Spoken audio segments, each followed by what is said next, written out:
HSC 2026 সালের পরীক্ষার্থীরা শিক্ষামন্ত্রীর পদত্যাগ সহ ৮ দফা দাবিতে ৭ ঘন্টা অবরোধ এবং ঢাকায় ঢুকতে পারেনি ২২ জেলার যানবাহন। আরেকটি নিউজ হচ্ছে, দেখতে পাচ্ছ যে পড়ার টেবিল রেখে রাজপথে এইচএসসি পরীক্ষার্থীরা শেষ মুহূর্তের প্রস্তুতিতে বিঘ্ন।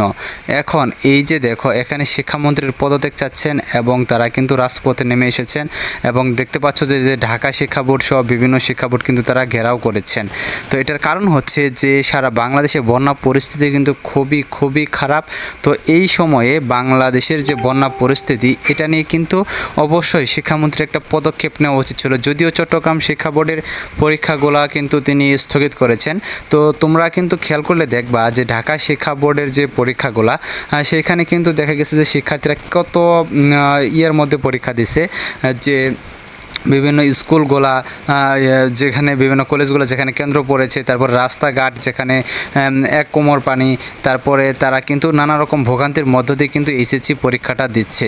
তো এরকম অবস্থায় আসলেই চট্টগ্রাম যেরকম বন্যা পরিস্থিতি খুবই ভয়াবহ, শুধু চট্টগ্রাম না, কুমিল্লা জেলাতেও কিন্তু আমরা কিন্তু ভিডিও দেখেছি বা ছবি দেখেছি যে কুমিল্লা জেলাতেও বন্যা পরিস্থিতি কিন্তু অত্যন্ত ভয়াবহ। তো এই অবস্থায় শিক্ষার্থীরা কিন্তু অনেক আলোচনা করতেছেন যে শিক্ষামন্ত্রী কিন্তু এই ব্যাপারে কিন্তু একটা ব্যবস্থা নেওয়া উচিত ছিল, কিন্তু ২-৪ দিন যেহেতু হয়ে গেছে, তো শিক্ষামন্ত্রী কোনো ব্যবস্থা নিচ্ছেন না। সেই জন্য কিন্তু শিক্ষার্থীরা কিন্তু বাধ্য হয়ে কিন্তু তারা কিন্তু রাস্তায় নেমে এসেছেন এবং শিক্ষা বোর্ড ঘেরাও করে তারা শিক্ষামন্ত্রীর পদত্যাগ চাচ্ছেন।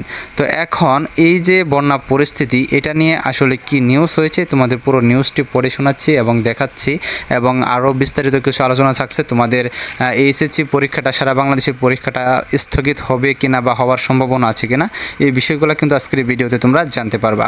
কাজেই তোমরা যারা শিক্ষার্থীরা রয়েছে, তোমরা অবশ্যই প্রথম থেকে শেষ পর্যন্ত দেখার চেষ্টা করো এবং আমাদের চ্যানেলটি যারা এখনও সাবস্ক্রাইব করো না এবং যারা ফেসবুক থেকে দেখতেছো, ফেসবুকটি যারা এখনও ফলো করে দাও না, অবশ্যই তোমরা সাবস্ক্রাইব করে রাখো ইউটিউব চ্যানেলটি এবং ফলো করে দাও ফেসবুক পেজটি, কারণ তোমাদের এইচএসসি পরীক্ষা সম্পর্কিত সকল তথ্য, সামনে তোমাদের university admission A to Z তথ্যগুলো তোমরা আমাদের ফেসবুক পেজ এবং ইউটিউব চ্যানেল থেকে তোমরা পেয়ে যাবা। কাজে অবশ্যই তোমরা ফলো দিয়ে রাখো, যাতে নতুন ভিডিও আপলোড করার সাথে সাথেই সেটি তোমাদের নোটিফিকেশনে চলে যায় এবং তোমরা সাথে সাথে দেখে নিতে পারো। সো আসো আমরা এই দুইটা নিউজ আজকে কিন্তু তোমাদের পড়ে শোনাবো। তো প্রথমে দেখি শিক্ষামন্ত্রীর পদত্যাগের দাবিতে যে শিক্ষার্থীরা করেছে, এখানে কী লিখেছে।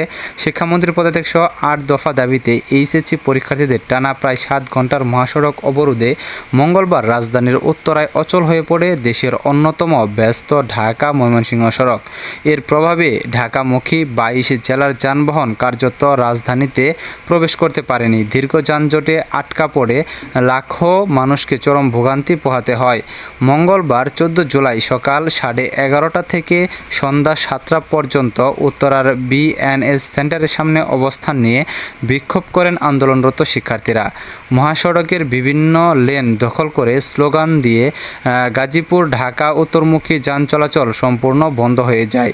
সরজমিনে দেখা যায় দূরপাল্লার বাস, ট্রাক, কাভার ভ্যান, অ্যাম্বুলেন্স, তারপরে ব্যক্তিগত গাড়ি ও গণপরিবহন ঘন্টার পর ঘন্টা মহাসড়কে আটকে থাকে। অবরোধের প্রভাব উত্তরা সীমাবদ্ধ না থেকে টঙ্গী, আবদুল্লাপুর স্টেশন রোড, চেরাগালী, বোটবাজার, চান্দনা চৌরাস্তা, ভোগড়া, গাজীপুর বিস্তীর্ণ এলাকায় কিন্তু ছড়িয়ে পড়ে। এখানে ঢাকা শিক্ষা বোর্ড বা বিভিন্ন শিক্ষা বোর্ড যেগুলো রয়েছে সারা বাংলাদেশে, সেগুলো যে ঘেরাও করা হয়েছে এই ব্যাপারে কোনো তথ্য দেওয়া হয়নি। তো যাই হোক, আমরা পরবর্তী নিউজে চলে যাই, তাহলে কিন্তু বুঝতে পারবো যে আসলে কী হয়েছে। তো দেখো, চলমান বন্যা, প্রশ্নপত্রের ত্রুটি, টানা বৃষ্টি এবং জলাবদ্ধতার মধ্যে এইচএসসি ও সমমানের পরীক্ষা চালিয়ে যাওয়ার সিদ্ধান্তের প্রতিবাদে মঙ্গলবার সারা দেশে বিক্ষোভে নেমেছেন এইচএসসি পরীক্ষার্থীরা। ঢাকা, রাজশাহী, কুমিল্লা, ময়মনসিংহ, কুড়িগ্রাম সহ বিভিন্ন জেলায় শিক্ষার্থীরা সড়ক অবরোধ, মানববন্ধন ও কর্মসূচি পালন করেছেন। আন্দোলনের মধ্যেই আগামীকাল বুধবার অনুষ্ঠিত হওয়ার কথা রয়েছে পদার্থবিজ্ঞান তত্ত্বীয় দ্বিতীয় পত্র, হিসাব বিজ্ঞান দ্বিতীয় পত্র এবং যুক্তিবিদ্যা দ্বিতীয় পত্র পরীক্ষা। এদিকে এইচএসসি পরীক্ষার্থীরা পরীক্ষা স্থগিতের আন্দোলন করলেও পরীক্ষা স্থগিতের বিষয়ে এখনও কোনো চূড়ান্ত সিদ্ধান্ত আসেনি। তবে আন্দোলন, পরীক্ষা স্থগিতের দাবিতে চলমান অনিশ্চয়তা ও নতুন কোনো সিদ্ধান্ত আসতে পারে এমন অপেক্ষায় থাকায় অনেক পরীক্ষার্থী শেষ মুহূর্তের প্রস্তুতিতে মনোযোগ দিতে পারছেন না। শিক্ষার্থীরা বলছেন, পরীক্ষার আগের দিনগুলো সাধারণত পুনরাবৃত্তি ও চূড়ান্ত প্রস্তুতির জন্য সবচেয়ে গুরুত্বপূর্ণ, কিন্তু এখন পড়া টেবিলে বসেও তাদের বারবার নজর নজর যাচ্ছে আন্দোলন কর্মসূচি, শিক্ষা বোর্ডের সিদ্ধান্ত এবং সরকারের ঘোষণার দিকে। ফলে পড়াশোনার মনোযোগ ধরে রাখা কঠিন হয়ে পড়েছে। অনেকেই বলছেন অনিশ্চয়তার মধ্যে প্রস্তুতি নেওয়া মানসিক চাপ আরও বাড়িয়ে দিচ্ছে, যা পরীক্ষার পারফরম্যান্সে প্রভাব ফেলতে পারে। আন্দোলনরত শিক্ষার্থীদের দাবি, দেশের সব শিক্ষা বোর্ডে সমান নীতি অনুসরণ করে এইচএসসি পরীক্ষা স্থগিত করতে হবে এবং পরিস্থিতি স্বাভাবিক হলে নতুন সময়সূচি ঘোষণা করতে হবে। তবে তাদের ভাষ্য, পড়ার সময় নষ্ট করার জন্য নয়, বরং সবার জন্য সমান এবং ন্যায্য সুযোগ নিশ্চিত করে তারা রাজপথে নেমেছেন। তাহলে বিষয়টি আসলে বুঝতে পারছো যে শিক্ষার্থীরা আসলে কি চাচ্ছে।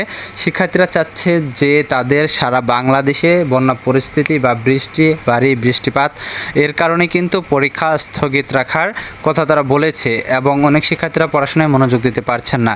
তো এই দিকে খেয়াল রেখে শিক্ষা মন্ত্রণালয় এবং শিক্ষা বোর্ডের কিন্তু এটা একটা ভালো সিদ্ধান্ত নেওয়া উচিত।